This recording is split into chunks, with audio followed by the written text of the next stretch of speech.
MS Dhoni కెప్టెన్సీలో 5 సార్లు ట్రోఫీని గెలుచుకున్న Chennai super Kings IPL చరిత్రలో సంయుక్తంగా అత్యంత విజయవంతమైన జట్టుగా నిలిచింది. అయితే సిఎస్కే ఐపీఎల్ 2024 లో ప్లే ఆఫ్స్ కు అర్హత సాధించలేకపోయింది. కానీ రుతురాజ్ గైక్వాడ్ మాత్రం తన కెప్టెన్సీతో అభిమానుల హృదయాలను గెలుచుకోవడంలో ఖచ్చితంగా సక్సెస్ అయ్యాడు. వచ్చే ఐపీఎల్ సీజన్ కు ముందు మెగావేలం నిర్వహించనున్నారు. ఇతర జట్ల మాదిరిగానే చెన్నై కూడా తన ఆటగాళ్లలో కొందరిని మాత్రమే ఉంచుకునే అవకాశం ఉంది. ఇలాంటి పరిస్థితుల్లో చెన్నై జట్టు బ్యాలెన్స్ కూడా దెబ్బతినే అవకాశం ఉంది. ఐపీఎల్ 2025 మెగావేలంలో సిఎస్కే ఎలాంటి వ్యూహాన్ని ఉపయోగిస్తుందో చూడడం కూడా ఆసక్తికరంగా ఉంటుంది. ఐపీఎల్ 2025 మెగావేలంలో సిఎస్కే లక్ష్యంగా చేసుకోగల 3 బలమైన ఆల్రౌండర్ల గురించి ఇప్పుడు తెలుసుకుందాం. Number 3 Washington Sundar. ప్రస్తుతం సన్ రైజర్స్ హైదరాబాద్ జట్టులో ఉన్న భారత జట్టు యువ ఆల్రౌండర్ వాషింగ్టన్ సుందర్ ఈ జాబితాలో చేరాడు. సుందర్ 2022 నుంచి హైదరాబాద్ జట్టులో ఉన్నాడు. కానీ ఈ కాలంలో అతనికి నిరంతరం ఆడే అవకాశం రాలేదు. ఈ కారణంగా అతను ఐపీఎల్ లో తన ప్రభావాన్ని వదిలివేయడంలో విజయవంతం కాలేదు.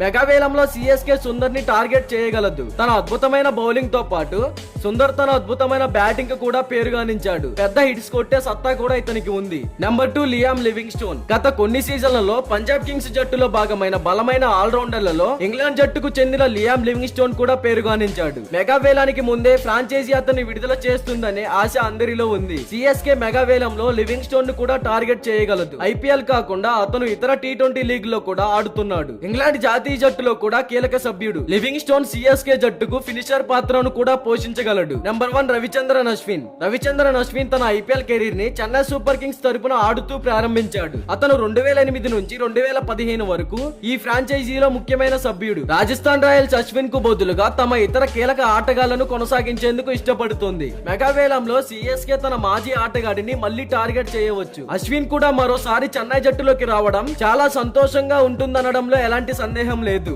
మరి దీనిపై క్రికెట్ ఫ్యాన్స్ గా మీరేమంటారో కామెంట్ చేయండి. ఇలాంటి డైలీ క్రికెట్ అప్డేట్స్ కోసం మన ఛానల్ ని సబ్స్క్రైబ్ చేసుకోండి. అలాగే ప్రక్కనే ఉన్న గంట సింబల్ ని యాక్టివేట్ చేసుకోండి. Thank you for watching.